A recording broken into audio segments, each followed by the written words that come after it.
Glória a Deus. Amém? Pode ir abrindo em Mateus capítulo 2. Mateus capítulo 2. Nós vamos meditar um pouquinho sobre essa palavra. Nós estamos no mês importantíssimo para nós cristãos. Nós estamos no mês onde a gente comemora o Natal que significa o nascimento, e que mais precisamente o nascimento de Jesus, e mais precisamente aquele Jesus, o nosso Deus, que nasceu, cresceu, fez o seu ministério aqui, e que morreu por nós na cruz. Então, se nós estamos aqui, se somos cristãos, é por conta disso. Então é um mês extremamente especial. Eu fui incumbido pelo pastor, aliás, uma honra estar mais uma vez podendo servir a Deus primeiramente e ao pedido do pastor. É uma honra para mim estar aqui e falando de Jesus, falando do nosso Deus, daquele que realmente é merecedor de toda a honra e toda a glória, e é o motivo por estarmos aqui, ok? Eu gostaria de mandar um alô, um abraço para todos aqueles que estão nos vendo, nos ouvindo e nos vendo pela internet, pelo YouTube, e que vocês possam ser tremendamente abençoados também. Acho que já foram, com o louvor, com a administração maravilhosa que nós tivemos aqui, e continue conosco. Que grandes coisas Deus ainda tem para nós nessa noite, e que Ele quer falar conosco de uma forma verdadeira, eu tenho certeza. Amém? Glória a Deus. A palavra já começou a ser pregada aqui desde o início do culto. Falou-se aqui em diferença, né? Eu percebi que a Gisela, tremendamente usada por Deus, falando de diferença. Sabe que nós temos feito a diferença? Mas essa diferença pode ser para o bem, pode ser mal, né? Podemos fazer diferença para o bem do Evangelho, para o bem da igreja, para o bem nosso ou de Deus, como pode ser o contrário. Mas temos que fazer a diferença, aquela diferença verdadeira, aquela que é boa para nós, não a nociva, ok? E que Deus está pronto, como alguns louvores aqui foram tocados e ministrados, que Deus está pronto para fazer aquilo que nós precisamos, mesmo nos tempos difíceis, como foi dito aqui. E que nós precisamos fazer a diferença usando nossos talentos, que também foi dito aqui. Então, maravilhosa palavra já começa a ser dita desde o início do culto. Em Mateus 2, eu vou ler, e vocês acompanhem comigo, por favor. Todo mundo abriu a Bíblia, hein? A partir do versículo 1.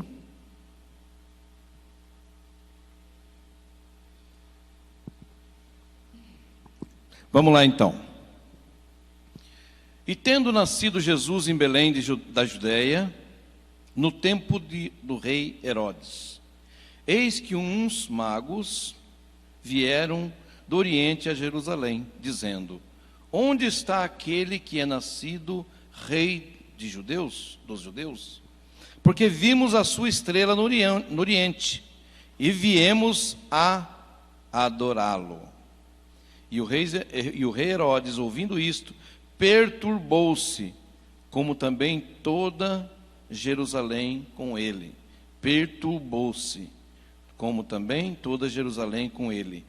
E congregados todos os principais sacerdotes e os escribas do povo, perguntou-lhes onde havia de nascer o Cristo. Isso é uma pergunta de Herodes, ok? Já começamos a entender o recado aí. E eles disseram, isso os entendidos da lei, em Belém de Judeia, porque assim está escrito pelo profeta. E a referência de onde está escrito isso é Miqueias 5:2, se você quiser conferir depois. E continuando no 6, e tu, Belém, terra de Judá, de modo nenhum és menor entre as capitais de Judá, porque de ti sairá o guia que há de apacentar o meu povo Israel. Então Herodes, chamando secretamente os magos, inquiriu exatamente deles acerca do tempo em que a estrela lhes aparecera. No versículo 8, e enviando-os a Belém, disse: ide e perguntai diligentemente pelo menino, E quando o achardes, participai-mo, para que eu também possa ir e adorá-lo. Aqui está escrito para que eu vá e o adore. E tendo eles ouvido o rei, partiram. E eis que a estrela que tinha visto no oriente ia adiante deles, até que, chegando, se deteve sobre um lugar onde estava o menino. E vendo eles a estrela, regozijaram-se com muita alegria. E entrando na casa, acharam o menino com Maria, sua mãe, e prostrando-se, o adoraram. E abrindo os seus tesouros, ofertaram-lhe dádivas, ouro, incenso e mirra. E sendo por divina revelação avisados por um sonho para que não voltassem para o junto de Herodes, partiram para sua terra por outro caminho. E tendo eles retirado, eis que um anjo do Senhor apareceu a José num sonho, dizendo: levanta-te e toma o menino e sua mãe, e foge para o Egito. E demora-te lá, até que eu te diga, porque Herodes há de procurar o menino para o matar. E levantando-se ele, tomou o menino e sua mãe de noite e foi para o Egito.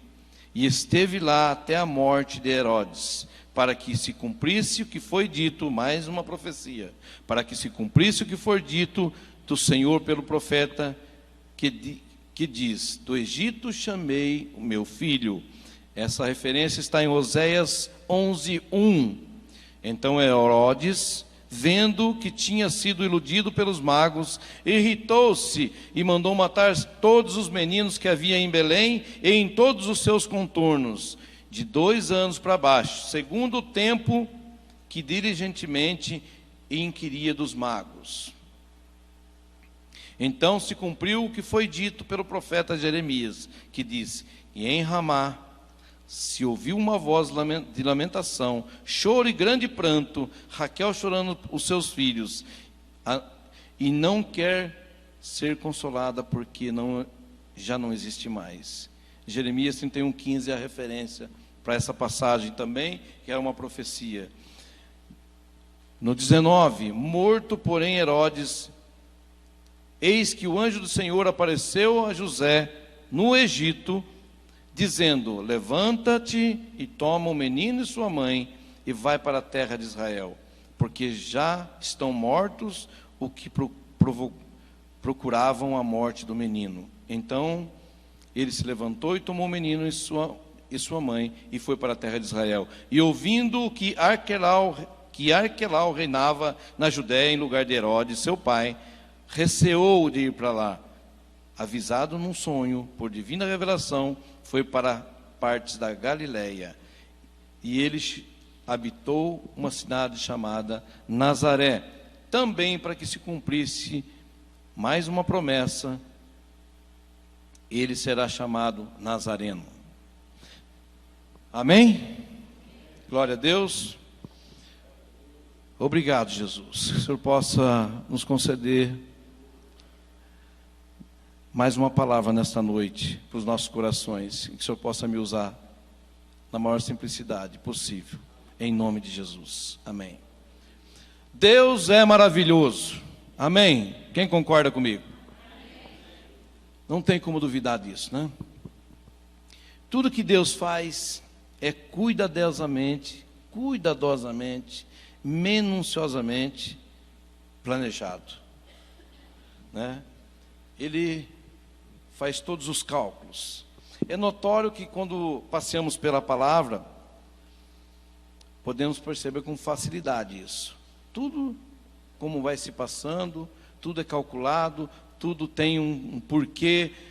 A Bíblia ela não se contradiz, ela apenas se completa dentro do Novo Testamento, dentro do Antigo Testamento. Quando você cruza as informações, nós acabamos de ler um livro de Mateus, o capítulo do livro de Mateus, onde a gente, pelo menos umas 4 ou 5 referências com o Antigo Testamento, de onde vinha a profecia. Ok? Então, realmente é um complemento, sempre um complemento e nunca uma divergência. Deus é maravilhoso. Mesmo que fique difícil mensurar, porque a gente, se você imaginar, nós vamos falar hoje sobre Natal. O assunto hoje é Natal. Natal, que quer dizer o nascimento, que quer dizer o nascimento de Jesus, que para nós é o mais importante aqui nessa noite. Então, se você imaginar que da criação até o Natal, até o nascimento de Jesus, eu não sei exatamente, mas podemos calcular aí por volta do quê? Quanto? 4, 5 mil anos. E que de Jesus para cá nós temos 2020 anos. Olha a distância de tudo isso. Eu quero que você lembre para mim de uma pessoa que nasceu há 100 anos atrás aqui no Brasil e que fez muita diferença. Você vai ter que ler um livro de história para saber e procurar. E assim mesmo você fala, nossa, existiu mesmo.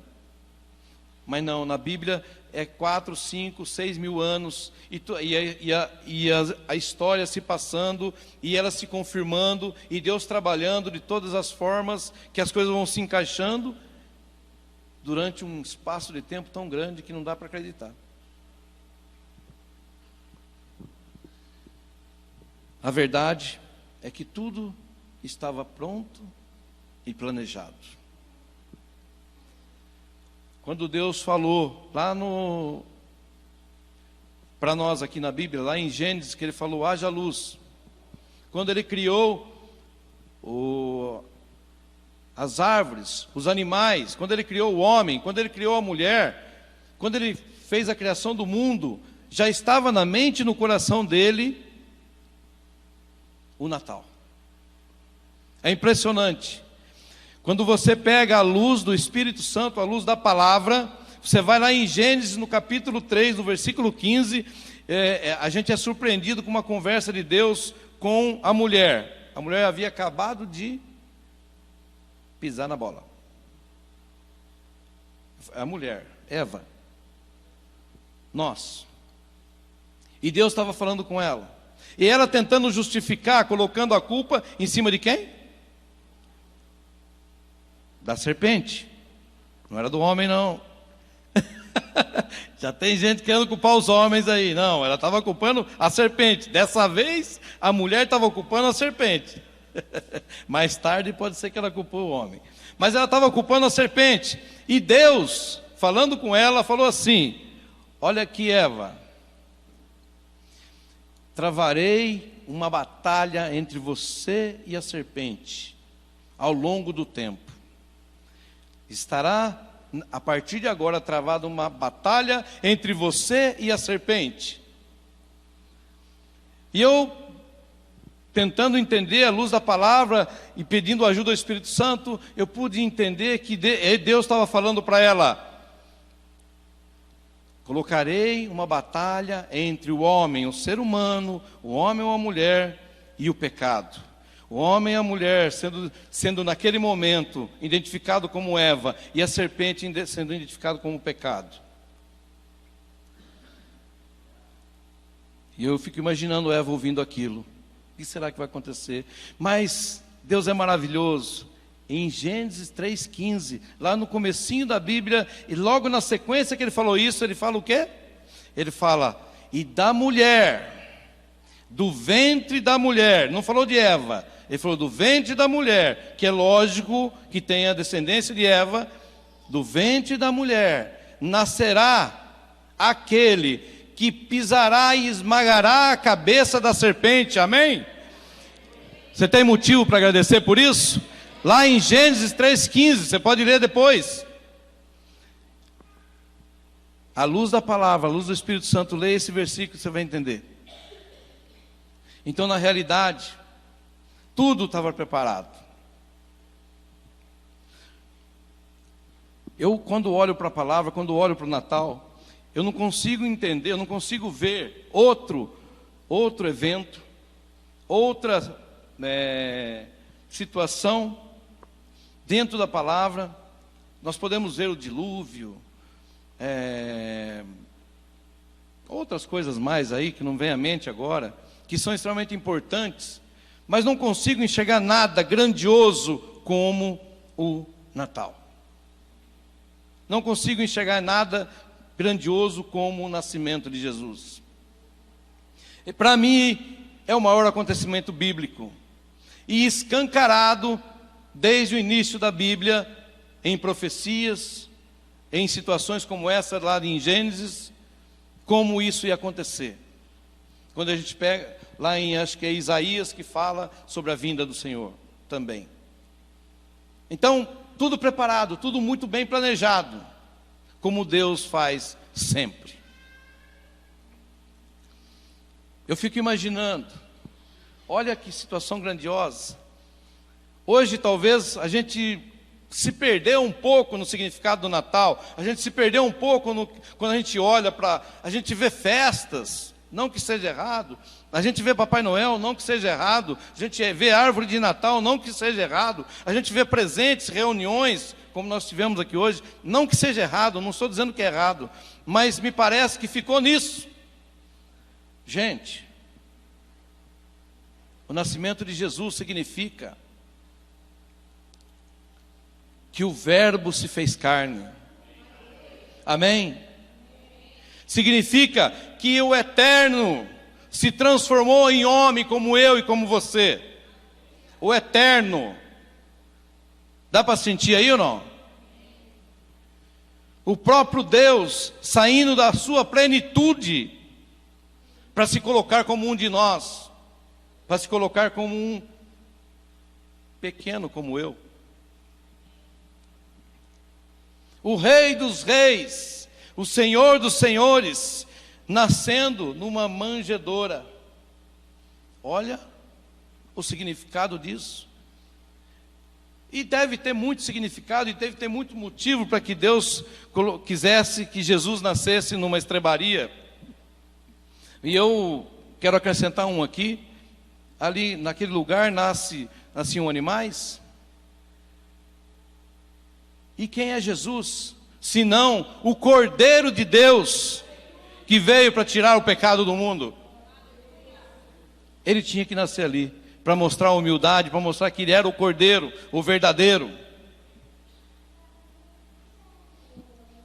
Aquele que criou tudo, aquele que fez tudo, aquele que não tem passado e não tem futuro, ele é o que é.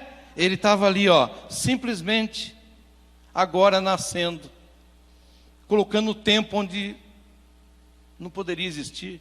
Ele nasceu, ele viveu, ele cresceu, ele morreu fisicamente como nós, como vai acontecer conosco, como já aconteceu com outras pessoas. Ele veio e deu um tempo determinado para uma vida aqui na terra. Era o Deus, agora sentindo o que é ser humano, o que é ser um ser humano, o que é ser aquela criação que ele fez, aquela criatura, crescendo, morrendo, o infinito se fazendo finito. Porque apesar de tudo que aconteceu depois, que nós já sabemos, ele morreu. Fisicamente ele morreu. O próprio Deus se fazendo homem. Eu lhe pergunto, eu lhe chamo a atenção nesse momento, eu te pergunto, me dá um motivo melhor do que esse que eu dei, para que esse evento seja o mais importante da Bíblia? E muitas vezes a gente não vê da forma que deveríamos olhar para esse evento. Deus preparou o mundo, Deus preparou o povo, Deus preparou os judeus, Deus preparou lá os romanos, para que acontecesse tudo aquilo, desenhando para este grande feito, para o nascimento de Jesus, chamado Filho, o que chamamos de Natal.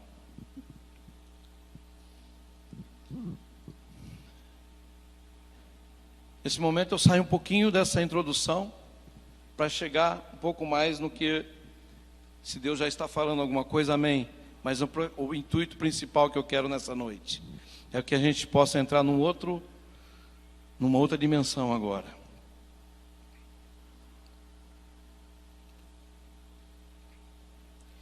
E eu separei nessa noite três, eu gosto de fazer isso, né? Mas eu separei nessa noite três reações, três sentimentos que acontecem quando acontece o Natal. Três situações, três reações, três sentimentos que acontecem no Natal, que aconteceu lá, no verdadeiro Natal, naquele Natal, onde Jesus nasceu, e que acontece hoje também, no Natal de hoje. Três reações. Se positivo ou negativo, nós vamos saber agora. Amém?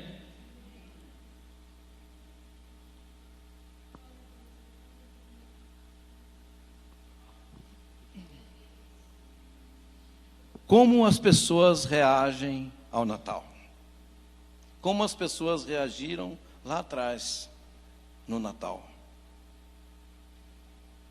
A realidade, ela é bem simples. Ninguém fica inerte. Ninguém fica inerte ao Natal. Ninguém fica inerte relacionado a Jesus. Você tem sempre uma reação. Voltemos à história. No verso 1, lá no início, estou voltando aqui. Tendo nascido Jesus em Belém da Judéia, no tempo do rei Herodes. Eu repito, tendo nascido Jesus em Belém de Judéia, no tempo do rei Herodes. Quem é esse Herodes? Alguém arrisca? Quem é esse Herodes?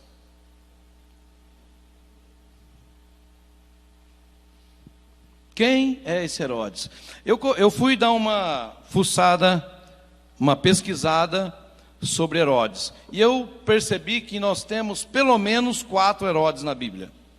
Pelo menos 4. Tá? E esse, vou falar desse.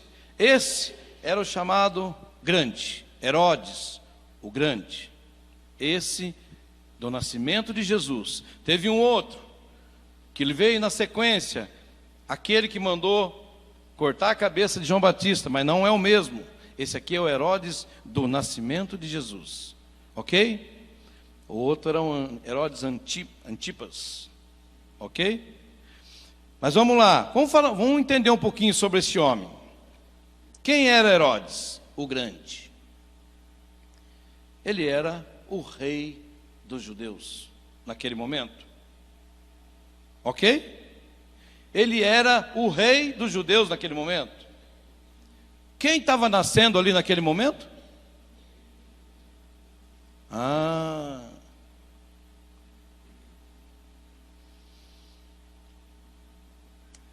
Herodes, ele não assumiu um reino por conta de ser filho do rei.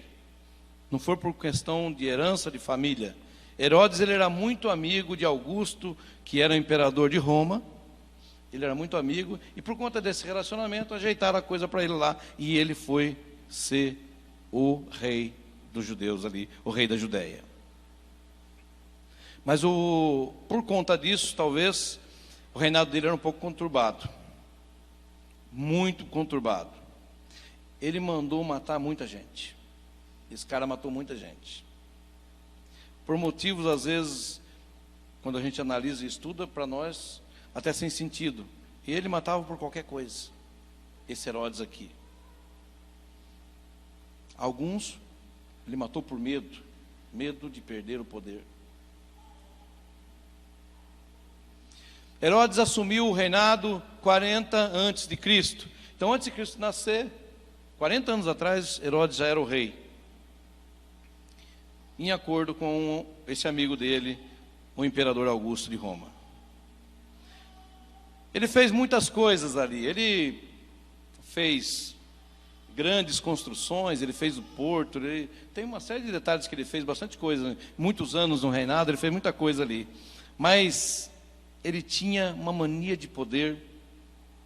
Ele era louco. Era um cara extremamente louco. E não é só por isso que eu vou falar agora, mas ele foi casado 9 vezes. Então era louco. certo? Casou 9 vezes esse cara. Ele mandou matar 45 homens que, na cabeça dele, era um risco para o reinado dele. 45 caras preparados para ser rei. Ele mandou matar. Ele tinha um medo. Ele matou a família inteirinha de uma das esposas dele. A família de uma das esposas, com certeza morava no palácio, e ele, por ver o relacionamento da esposa com essa família, achando que eles estavam tramando alguma coisa para derrubar ele, ele mandou matar todo mundo, a família inteira. Ele mandou matar um sacerdote. Tinha um menino lá, era muito novo, acho que tinha 16, 17 anos. A sogra dele, a sogra sempre arruma, né? A sogra dele pediu para ele, coloca o menino como sacerdote, aí ele é bom. E ele colocou o menino, e o menino realmente era bom. E começou a se desenvolver, e ele foi criando um ciúmes, uma desconfiança com aquele sacerdote, e mandou matar, porque ficou com medo do cara, que pudesse influenciar de forma negativa para o reinado dele. Quando a sogra ficou sabendo que ele matou, fugiu com medo. Ele mandou caçar e mandou matar a sogra também. O cara matava todo mundo. Esse Herodes aqui não é fraco, não.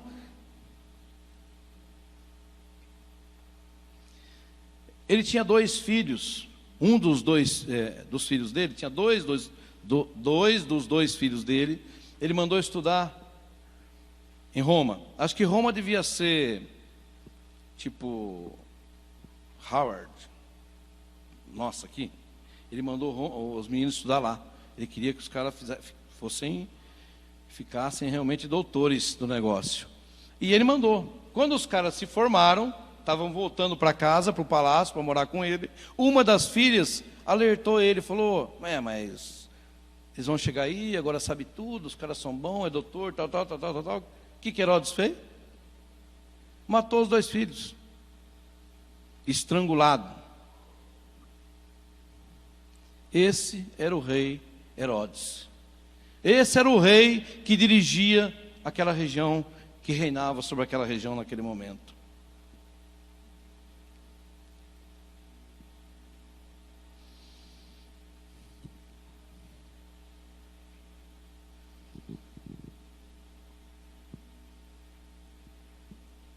O primeiro ponto que eu coloco para vocês nessa noite.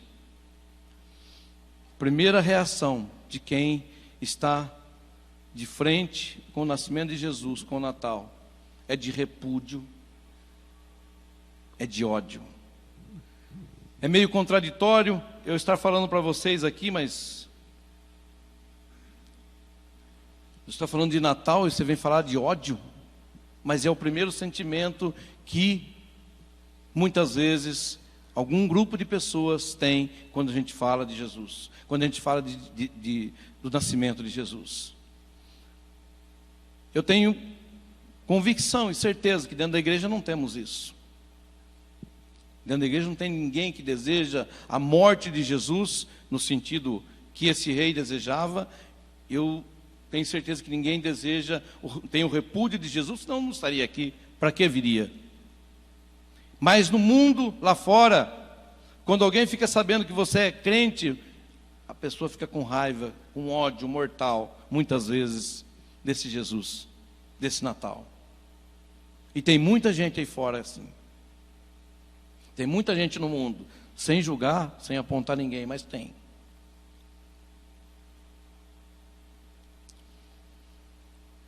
A segunda parte do verso.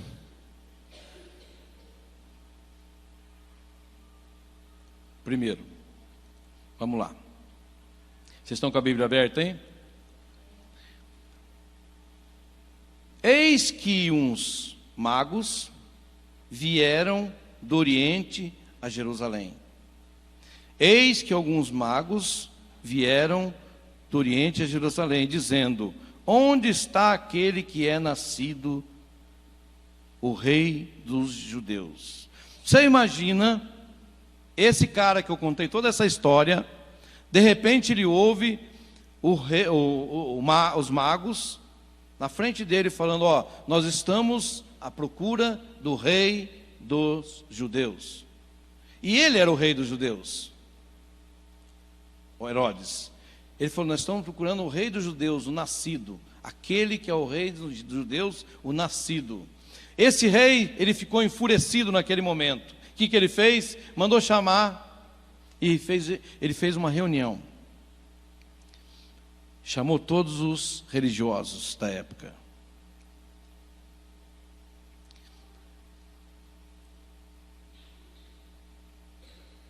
E ele perguntou para os religiosos. Aqui no versículo 3. No versículo 3 ele se manifesta alarmado, como o povo também. No versículo 4, ele convoca todos os sacerdotes, todos, sacerdotes, doutores da lei, escribas, todos. E no versículo 7 ele pede informação para os sacerdotes, para os escribas, sobre o que estava acontecendo. E no versículo 7 ele queria saber numa reunião fechada, ele queria saber dos magos, quanto tempo fazia que eles estavam seguindo a estrela. Olha a preocupação dele. Olha a preocupação. Ele puxa os magos para uma reunião. Ó, quanto tempo faz que vocês estão seguindo a estrela? Os magos falaram: ó, nós estamos seguindo a estrela, assim, assim, assado. Há quanto tempo e tal, tal. E para identificar a idade do menino, porque nesse momento aqui, quando os magos encontram Jesus, Jesus já tinha nascido, não fazia pouco tempo. A gente tem, por tradição, em nossas peças, a gente colocar um Jesus na manjedoura, os magos trazendo o ouro, o incenso, a mirra, tudo de uma vez só, junto com o presépio, mas na verdade não é isso que a Bíblia diz. A gente faz uma encenação, né, para concentrar tudo. Mas na verdade, Jesus aqui já devia estar próximo dos 2 anos, quando os magos encontraram, quando eles seguiram a estrela e chegaram até Jesus. Ele já tinha nascido.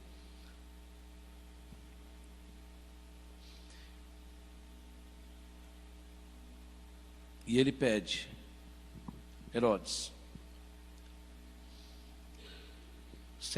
continue a viagem, seguindo a estrela. Quando vocês encontrarem esse menino, esse que vai ser o rei dos judeus, me avisa, volta para mim, me avisa que eu também quero ir para adorá-lo. É lógico que nós sabemos que não era isso que ele queria, mas foi isso que ele pediu. Então, dessa forma foi se transcorrendo a história. Quando a gente vai, eu vou correr um pouquinho aqui, quando a gente pulando algumas coisas, mas não perdendo a essência. No versículo 16, ele fica sabendo que os magos já encontraram, mas que voltaram. Nós vamos voltar no versículo dos magos depois, mas só para encerrar a história de Herodes. Ele fica sabendo que os magos encontraram Jesus e que não voltaram para dar o recado para ele, fica enfurecido. Ele se reúne com o pessoal dele, ele faz o cálculo perto daquilo que os magos tinham falado e ele coloca uma ordem: que matassem todas as crianças ao redor de Belém, que tivesse menos de 2 anos. Esse sentimento de ódio, esse sentimento de repúdio, esse sentimento de matar, é o primeiro sentimento, é o primeiro que eu vi, que eu encontrei no nascimento, no Natal, no verdadeiro, no nascimento, quando ele nasceu mesmo, e que ainda existe hoje. Nós estamos aqui com a igreja reunida, fazendo comemorando o aniversário do nosso Senhor Jesus, o nosso Salvador, e lá fora, pode ter certeza que tem gente repudiando isso que nós estamos fazendo. Naquela época era o rei Herodes, e hoje tem muita gente aí fora.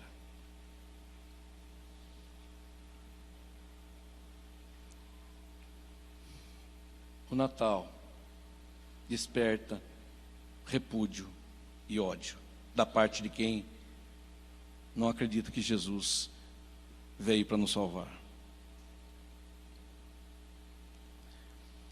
A segunda reação que eu encontrei sobre o Natal, segundo sentimento que eu encontrei nessa passagem falando do Natal, é a indiferença. Infelizmente, existe muita indiferença relacionada ao Natal.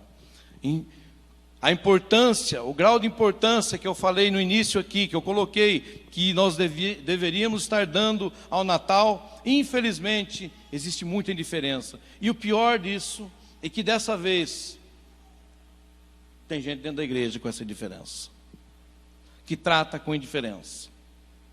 No verso 4 a 6, vamos ler lá o verso 4 a 6.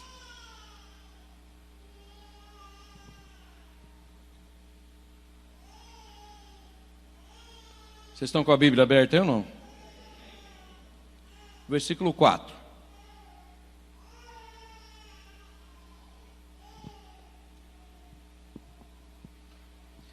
E congregados todos os principais sacerdotes e os escribas do povo, perguntou-lhes onde havia de nascer o Cristo. E eles disseram: em Belém de Judeia, porque assim está escrito pelo profeta. E eu ainda dei a referência do que a palavra trazia, e aqueles caras estavam falando com o rei ali naquele momento, o que o rei perguntou, baseado na palavra.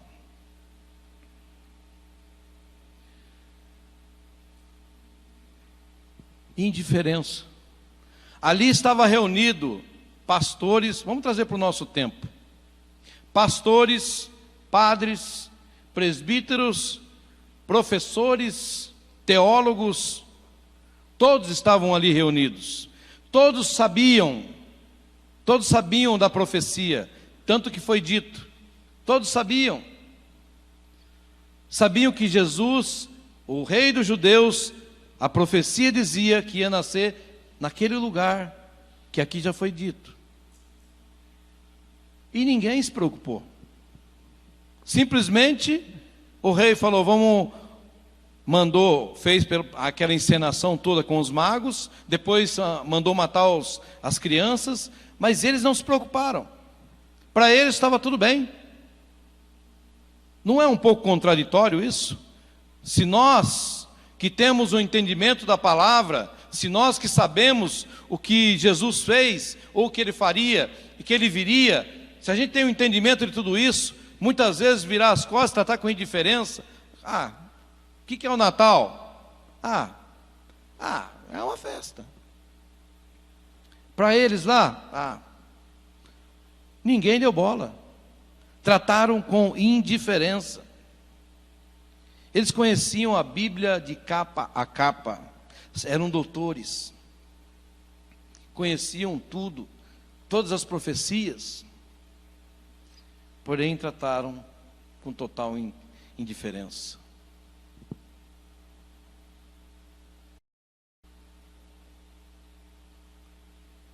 Hoje tem gente nas igrejas, eu vou generalizar, porque a gente não pode acusar ninguém, vou generalizar, a gente tem gente nas igrejas, seja ela católica ou evangélica, mas que seja cristã, levando uma vida de indiferença com Jesus. Eu conheço pessoas, não no nosso meio, aqui a gente ensina, nós temos escola bíblica, mas eu conheço pessoas em outras igrejas que se você perguntar um pouco como Jesus nasceu, ou como aconteceu, a pessoa se engasga. Desculpa, a pessoa não sabe o mínimo do que aconteceu. Ele vai no oba-oba, ele vai na comemoração, totalmente indiferente. Totalmente diferente. O Natal não tem significado nenhum, além de festas, presentes, comida. Tem muitos assim, irmãos, dentro da igreja. Tem muitos assim aí fora. Infelizmente, eu não estou me tirando fora disso, não. Não me exclua fora dessa. Eu estou dentro desse barco com vocês, com todo mundo. Quantas falhas eu tenho? Quantas vezes eu me vejo também, muitas vezes olhando para o Natal e, puxa, de novo, Natal. Já aconteceu comigo. Infelizmente, muitas pessoas estudiosas na palavra, mas sem conteúdo espiritual, tratando com indiferença o cristianismo, estão preocupados às vezes só com a gente mesmo, com a nossa vida. A gente coloca uma regra aí, vou na igreja uma vez por semana, 2, mas às vezes vivendo longe de Deus, às vezes não dando o devido respeito, a devida honra para esse Jesus que nós estamos conhecendo, ou que nós conhecemos. Confessa com a boca, mas nega aqui dentro do coração. É indiferença. Eu falo por mim, essa palavra falou comigo. Eu não sou nenhum assassino, eu não mandei matar Jesus, jamais. Mas quando chegou aqui nessa indiferença, eu me encaixei em muitas horas. Sou muito falho. Nós não podemos olhar com indiferença para o Natal. Nós não podemos olhar com indiferença para Jesus, de forma alguma.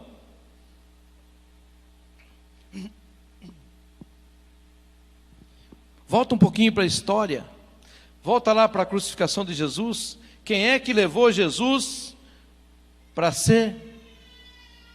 apanhar e para ser crucificado? Foram os religiosos.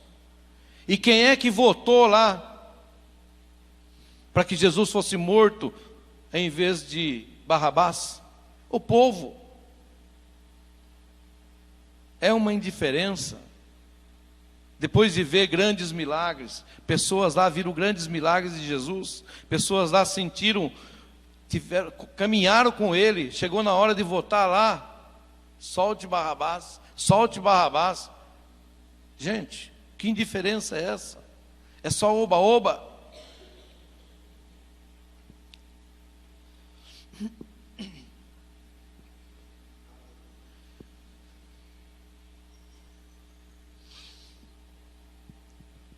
E para a gente caminhar para o nosso final aqui, eu queria trazer a terceira reação, aquela que é o sonho de Deus para a igreja.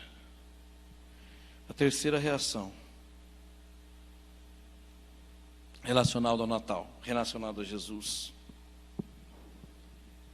A terceira reação é a rendição e adoração a Jesus. Essa é o que nós precisávamos estar prontos e preparados sempre. No versículo 10 e 11, eu gostaria de ler,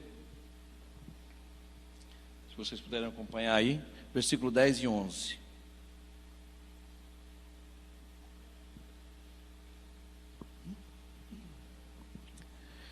E vendo eles a estrela, regozijaram-se muito, com grande alegria.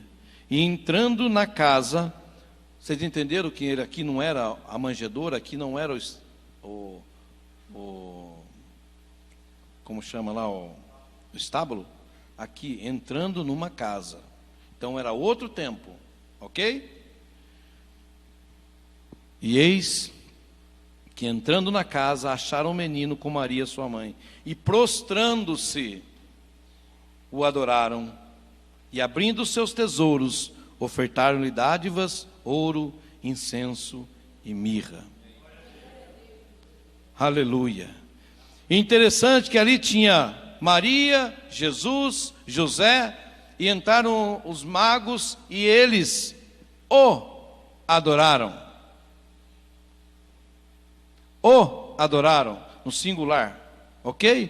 Que é o único digno de adoração, Jesus. Os magos, Que interessante os magos. Às vezes pessoas que não têm nenhum significado interessante perante nós, ou às vezes é até chacota diante de alguns cristãos, é os que estão prontos a adorar e a louvar o nosso Deus, que quando encontra Ele não aguenta. É aqueles que estão perdidos, os piores muitas vezes, que quando encontram Jesus não aguentam, se prostram e adoram. Eu tenho uma profunda, eu não tenho dúvida de como tudo aconteceu, mas eu não estava lá e não está escrito em detalhes, mas eu fico imaginando que esses magos,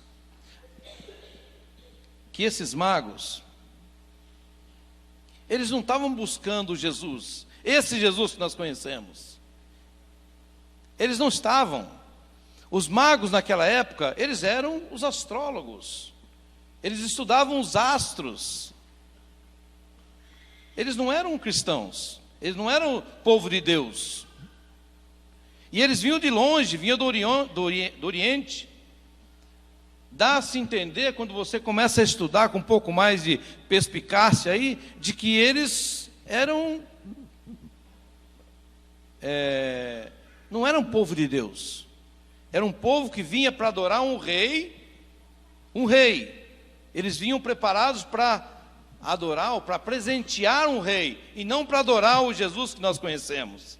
Só que quando eles chegaram, eles encontraram o verdadeiro rei, e ali eles não aguentaram. Interessante que, por que a estrela não levou os três? A Bíblia não diz que é 3 também, irmãos. Hoje eu estou aqui para contrariar todo mundo, hein? A Bíblia não diz que é 3 também. A Bíblia diz que Jesus foi presenteado com ouro, incenso e mirra, mas não diz que foram 3 que presentearam. Foram uns, que é mais de 2 é certeza, mas pode ser 4, 5, ok? Se você voltar para a Bíblia, não precisa acreditar em mim não, vai lá pesquisar, diz que é uns. Mas a gente tem a tradição dos 3 reis, e reis, não diz que é rei também, a Bíblia diz que são magos, e não reis magos. Não sei por que veio o rei, talvez por conta de ter ouro, mirra, incenso. Eram pessoas ricas, talvez idealizaram que vinha de um certo reinado, alguma coisa assim, mas a Bíblia não diz isso, pode pesquisar, eu dei uma busca lá. Então eram magos, uns magos. E por que eles não, em vez de ir direto aonde Jesus estava, eles foram parar em Jerusalém? Pensa nisso. Por quê? Eu fico imaginando, ou eu tento imaginar, que Deus possa me iluminar para estar falando realmente a realidade, de que talvez, onde você procura um rei? Num reinado. Talvez eles foram buscar um reinado, mas a estrela levou eles lá. Não foi só isso. Mas, estudando e lendo um pouquinho sobre o assunto, eu percebo que eles dá um entendimento que esses magos não tinham entendimento, não sabiam nada sobre Jesus, não sabiam nada sobre as profecias. O que eles tinham era um astro estudado por eles que dizia: segue, que vocês vão encontrar o rei dos judeus, que de repente podia ser filho daquele rei que eles encontraram, Herodes. E eles seguiram. Só que quando eles tiveram essa reunião lá com o rei, onde o rei prensou eles e queria que eles contassem toda a história, ali estavam os sacerdotes, e eles ouviram da boca dos sacerdotes toda a história. Quando eles ouviram a história, eles, então é esse que nós estamos seguindo, que nós estamos buscando. E aí eles continuaram, e a estrela levou eles até Jesus. E quando eles chegaram diante de Jesus, eles não aguentaram. E ali se prostraram, presentearam. E a palavra diz que eles não voltaram mais para falar com o rei. voltaram para o outro caminho. Porque eu tenho a pura convicção de que quando eles encontraram Jesus, eu gostaria que você fizesse um paralelo com a sua vida, de quando você encontrou Jesus. Eu fico imaginando aqueles magos encontrando Jesus. Nunca mais você volta para o mesmo caminho. Nunca mais você vai ser o mesmo. Nunca mais. Primeiro que eles entenderam, eles tinham uma ordem do rei. Não, nós temos que proteger e já temos a sabedoria. Um anjo falou com eles. Um anjo falou com eles. E outra coisa, quem encontra Jesus, o verdadeiro, nunca mais volta para o caminho do passado. E eles voltaram para o outro caminho, para casa. Eles tomaram outro caminho, porque entenderam a mensagem. Rendição e adoração. Este é o terceiro sentimento. Esse é a terceira reação de quem encontra Jesus, de quem encontra o verdadeiro Natal. É rendição e adoração. Amém? Eu gostaria que vocês ficassem em pé nesse momento, quem pode. Nós estamos encerrando já.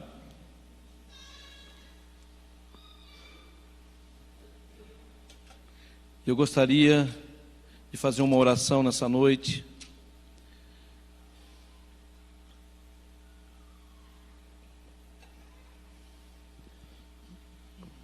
Feche seus olhos.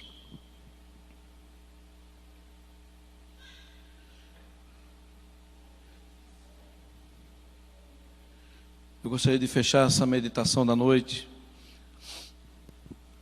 orando. Eu tenho certeza que muitos perseguem a Jesus, a igreja, com ódio, com repúdio mortal, como Herodes perseguiu. Mas eu tenho certeza que aqui conosco não tem ninguém. Talvez alguém nos vendo, talvez alguém que nunca conheceu Jesus. Mas os que conhecem, estão assistindo também, eu tenho certeza disso. Mas pode ser que muitos de nós, e muitos daqueles que estão assistindo, se encaixaram na questão da indiferença. Conhecem Jesus, sabe quem Ele é, como Ele nasceu, sabe o que Ele fez, sabe o que Ele faz, conhece a palavra, ensina a palavra, mas está vivendo um momento de indiferença. Vou tocando, né? Deixa a vida me levar.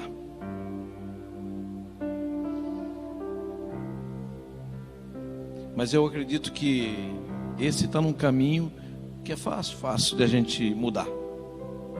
Essa indiferença é fácil da gente reverter. É só a gente ter consciência. Porque nessa noite eu gostaria muito, no meu coração tem um desejo muito forte de que cada um de nós